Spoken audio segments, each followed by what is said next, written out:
It's really interesting that we're talking about this stuff because I believe that God gave us the ultimate formula for success in the very first chapter in the Bible, the very first time he talked to a human, which is kind of mind-blowingly amazing. It's almost like he gave us a wink and said, if you don't get to chapter 2, you're going to be okay, right? And so it says in Genesis 1:1, in the beginning, God created the heaven and the earth, right? I'm thinking, well, why would he do that? Like, God doesn't need anything, so why would he, like, why even bother, right? You don't need a heaven. You don't need an earth. You don't need a bunch of people doing a bunch of wonky stuff. So why would God create a heaven and the earth? And the only answer I've been able to discover is because he is creative, and therefore it is in nature to create. Yeah. Right? So God created everything as an expression of his creativity. Yeah. Cool. So the very first thing that God tells us about God is that he's creative. Yeah. The first thing he tells us about us is that he created us in his image, which means he created us to create stuff and he made us to make stuff. So that's the first thing God tells us about man. Well, the first thing he says to a human was in Genesis 1:27-28, where it says, and God blessed them and said unto them, be fruitful and do multiply, do replenish, do subdue, and have dominion. So the first command is a fivefold command. Be, do, have.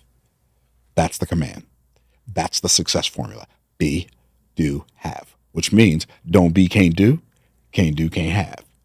Be a little, do a little, have a little. Be a lot, do a lot, have a lot. But what most people do, and what's fascinating even about that is the way that he made us. He put inside of us a very insatiable desire to have more, better experiences in this thing called life. Like your desire to be the best is a God-given desire.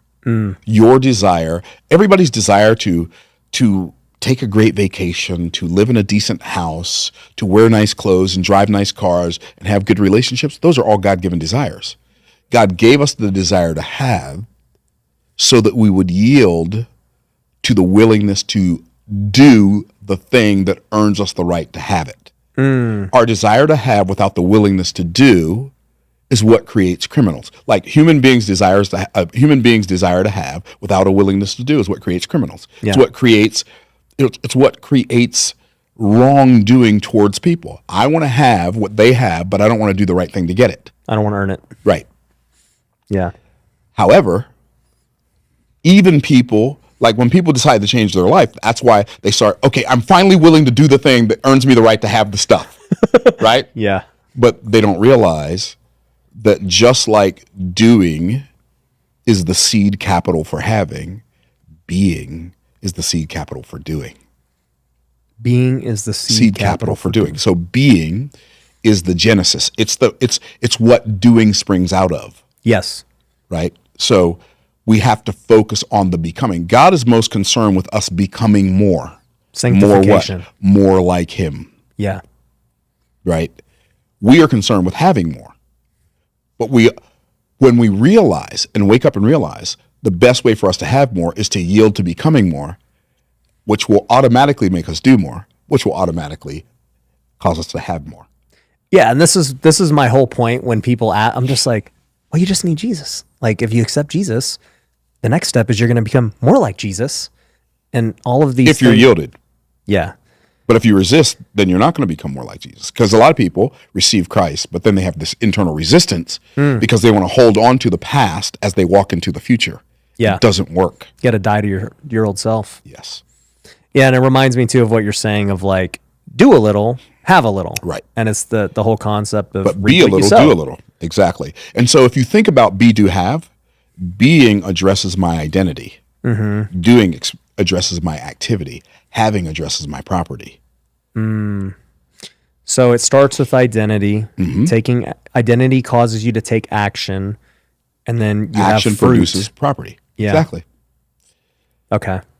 And when you think about it, even when Moses asked God, God says to Moses, hey, march into Pharaoh's office, tell him I said, let my people go. Moses asked a question. He says, who shall I say has sent thee? Now, when I first started reading that, I'm thinking, this is the worst question in the history of the world. Surely he can come up with a better question than that, right?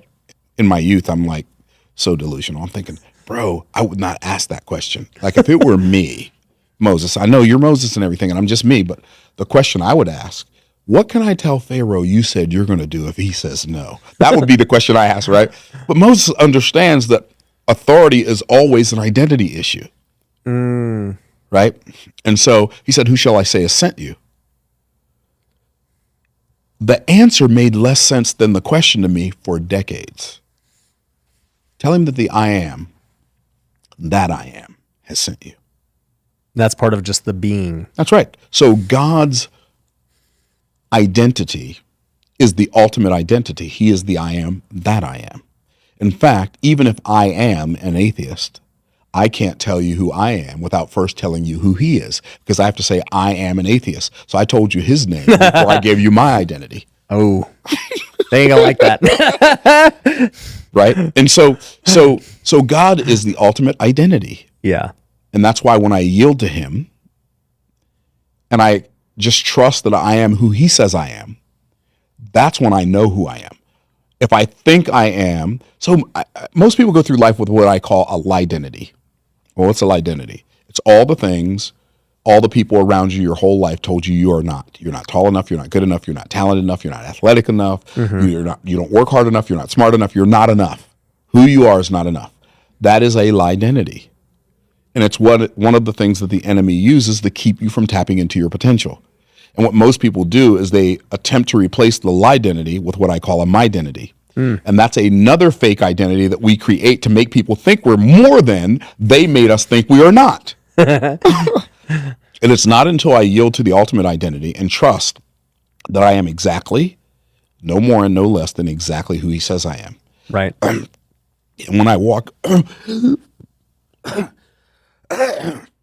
excuse me. You got the water there too.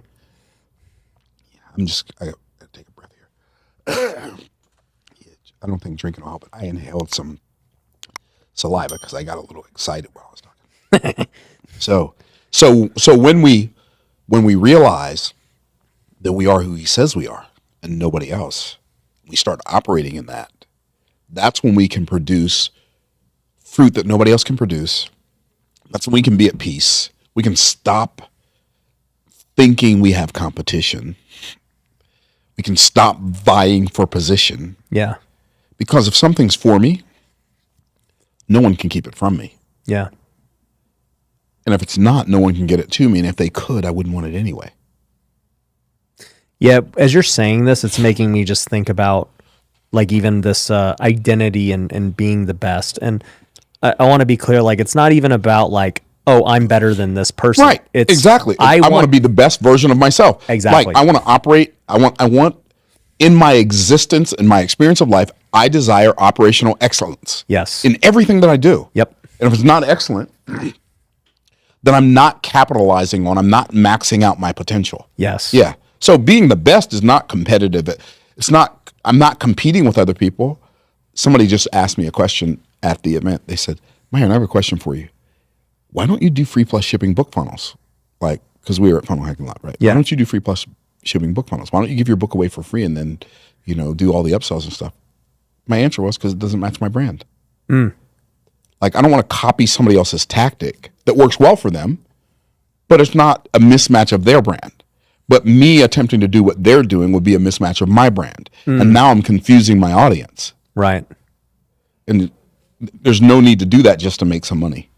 So let's talk about that. So obviously we're talking about identity, and I mean, that affects every aspect of your life. Really. 100. How you treat 100. your wife, how you raise your kids, 100. all those things. But I mean, obviously you're here right now for Funnel Hacking Live with Russell, and Yeah. He's been here, and there's a lot of people probably asking you, Myron, how do I make better offers? How do I sell more? So walk me through like your framework for making great offers and how you think about it. Yeah. I think ultimately, like when I think about like even the name of your podcast, Wealthy Way, like most people erroneously think that money is wealth, right? Yep. Money is not wealth. Money is one of the results of creating wealth. So then what is wealth? Wealth is my ability to produce a result for someone other than myself, or for a whole lot of other someones other than myself. So the best way to create an offer is to obsess over the problems of a large group of people with a big problem and deep pockets who are willing to spend some of that money in those deep pockets to solve that problem, right? So how do you create the offer? You create the offer by obsessing over their problem and figuring out an elegant, efficient, effective solution for them. And then they will pay you whatever it costs to solve that problem. If you can prove to people that you've obsessed over their problem more than they can't stop paying attention to you. Yeah, because you have the answer. Right. Yeah. And so one part you said about that, though, was going after people with deep pockets. So do you not think that selling to, I guess, the masses is wise? Well, it depends on what your objective is. Right. So I think that if you solve a problem for people with deep pockets just means deep enough to solve that problem. Right? Enough money to solve the problem you're solving. Exactly. Right. So for some people, their deep pocket might not even be money. It might just be enough care and concern to watch a YouTube video that answers that question. Right? So, but they're not paying with their money, but they're paying with something that's more important than their money. They're paying with their time and attention. Yeah. And then somebody might say, well, you know what? I really liked what he said on that video. I found out he has a book and it's only $30 and it's only $9.99 shipping and handling. I'll buy the book. It's not free. Right. It's not free. And so deep pockets means they've got $40 to invest in a book and shipping. Yeah. Right. Deep enough. The pockets only have to be deep enough to solve the problem they're seeking to solve where they are right now. Got it. So you can have something for different segments of, like we sell a $20 book that I wrote in 2006 or a $30 book that I wrote in 2021, but we also have $1 million a year coaching program. Right. Yeah. And so the person who buys the $20 book may or may not eventually prove to be one of those people who would like the $1 million coaching program. And either way, it's okay. Right. Because a part of my awareness is that nothing's missing.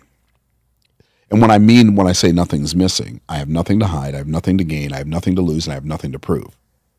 So now I'm free to live my life on purpose because I'm not attempting to make something happen. I'm just working on being the best version of myself and letting that produce what only that can produce. So we're talking about the same conclusion that we're both after. Exactly. Yeah. Exactly.